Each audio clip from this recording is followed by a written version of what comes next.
মোদের বাংলা ভাষা। কবি সুফিয়া কামাল। মোদের দেশের সরল মানুষ, কামার কুমার জেলে চাষা, তাদের তরে সহজ হবে মোদের বাংলা ভাষা।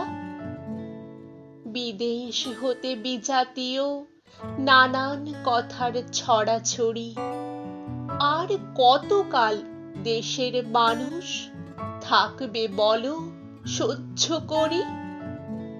যারা আছেন সামনে আজও গুণী জ্ঞানী মনীষীরা, আমার দেশের সব মানুষের এই বেদন বুঝুক তারা। ভাষার তরে প্রাণ দিল যে কত মায়ের কোলের ছেলে, তাদের রক্ত পিছল পথে এবার যেন মুক্তি মেলে। সহজ সরল বাংলা ভাষা সব মানুষের মিটাক আশা। সহজ সরল বাংলা ভাষা সব মানুষের মিটাক আশা।